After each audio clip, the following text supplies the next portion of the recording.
Apakah kalian termasuk orang yang merasa bahagia ketika mengetahui kesialan yang menimpa teman kalian, seperti dipecat, gagal ujian, atau tidak berhasil memenangkan sebuah kompetisi? Fenomena kebahagiaan yang kalian rasakan sebenarnya bukanlah sesuatu yang eksklusif untuk kalian. Bahkan hal itu terjadi pada banyak orang yang berpikiran normal. Check this out.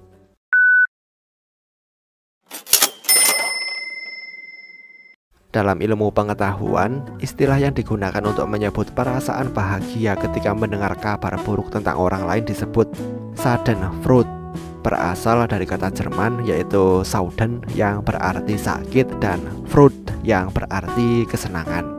Perasaan itu dialami oleh banyak orang, tetapi biasanya baru disadari ketika kesialan menimpa seseorang yang tidak disukai oleh mayoritas orang, seperti perampok yang dikeroyok oleh banyak orang.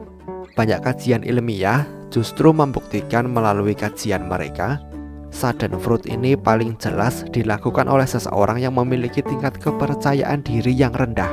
Semakin rendah tingkat kepercayaan diri mereka, semakin sering individu melakukan aktivitas Schadenfreude.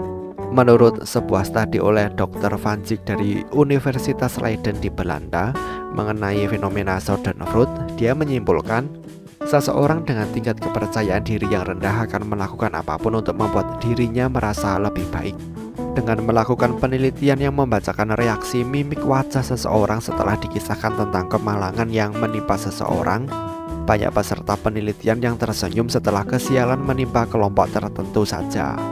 Kelompok sasaran yang selalu menjadi korban dari Schadenfreude ini adalah para pelajar yang brilian, orang-orang kaya, orang-orang yang berkuasa, bahkan tim olahraga yang sering memenangkan kejuaraannya. Dalam masyarakat kita, seseorang yang suka membaca berita gosip memang diakui cenderung memiliki bahan bacaan untuk merasa dirinya lebih baik.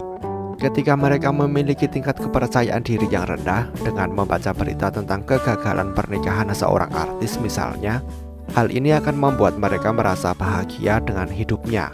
Apakah Schadenfreude ini sebenarnya sesuatu yang positif atau negatif? Rasa bahagia yang muncul ini sebenarnya bukan sesuatu yang wajar, meski diperkirakan hampir 85% individu di dunia menderita kurang percaya diri. Hanya kalian yang tahu jika kalian memiliki Schadenfreude, dan langkah terpenting adalah mengakui jika kita memiliki perasaan negatif ini tanpa rasa malu.